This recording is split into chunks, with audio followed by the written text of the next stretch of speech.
புது ஹேபிட் இருப்போது பழைய ஹேபிட்டோட கோர்த்துடணும்.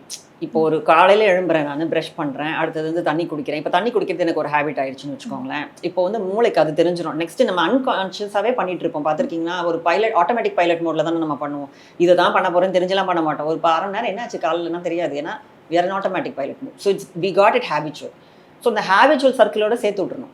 Farming new ஹேபிட்ஸ்க்குன்னு புக்கே இருக்குது, நிறைய புக்கே இருக்குது. இப்போ நம்ம வந்து ஆப்பிள் சாப்பிடணும் டாக்டர் சொல்கிறார், ஒரு சின்ன விஷயம் தான், ஆனால் செய்ய முடியாது. அது ஏன் செய்ய முடியாதுன்னா அது இட்ஸ் அ நியூ ஹேபிட். அப்போ நான் என்ன பண்ண சொல்லுவேன்னா, ஏற்கனவே இத்தனை வருஷமாக ஏதாவது ஒன்று பண்ணிட்டு இருப்பீங்க, கண்டிப்பாக ஏதாவது ஒரு ஹேபிட் பண்ணிட்டு இருப்பீங்க. அந்த ஹேபிட்டோட இது அப்படியே இணைச்சி விட்றணும். இப்போ நான் தண்ணி குடிச்சு முடிச்ச உடனே இது அப்படிங்கிற மாதிரி நான் சொல்லிட்டேன்னு வச்சுக்கோங்களேன். Then that will become my habit.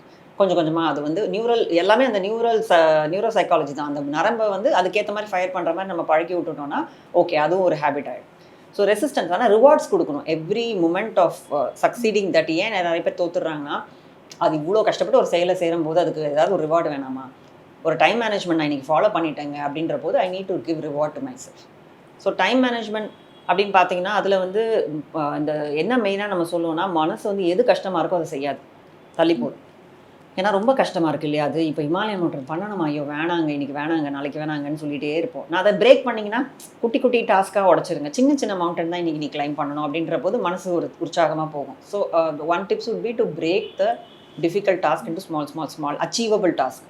மனசு எதை கண்டு பயந்துடும்னா, அச்சீவே பண்ண முடியாது இவனாலன்ற போது நம்ம எனக்கு ஒரு 10 ஃபைல் கொடுத்தா பார்க்கலாம், 12 ஃபைல் கொடுத்தா பார்க்கலாம், 30 ஃபைல் கொடுத்தீங்கன்னா தூங்கிடுவேன். அன்அச்சீவபிள் டார்கெட்ஸை மைண்ட் எடுக்கவே எடுக்காது. உங்களால் செய்ய முடிஞ்ச ஒரு சில சின்னதாக ஆரம்பிங்க. எடுத்த உடனே நான் அப்படியே 45 நிமிஷம் ஜிம் போகிறேன்னு ஆரம்பிக்காமல் 10 நிமிஷம் 15 நிமிஷம் நான் போகிறேங்க அப்படி தோணும். பயங்கரமாக 1 ஹவர் ஒர்க் அவுட் பண்ணலாம் தோணும். தயவு செஞ்சு பண்ணிடாதீங்க, திரும்பி வந்துடுங்க. ஏன்னா அன்றைக்கி பண்ணிங்கன்னா 2 நாள் டயர்டில் மொத்தமாக போக மாட்டீங்க அந்த சைடு. 10 நிமிஷம் பண்ணுங்கள், 15 நிமிஷம் பண்ணுங்கள். 2 மாதத்தில் பார்த்தீங்கன்னா 45 மினிட்ஸ்க்கு நம்ம ரெடி ஆகிடும்.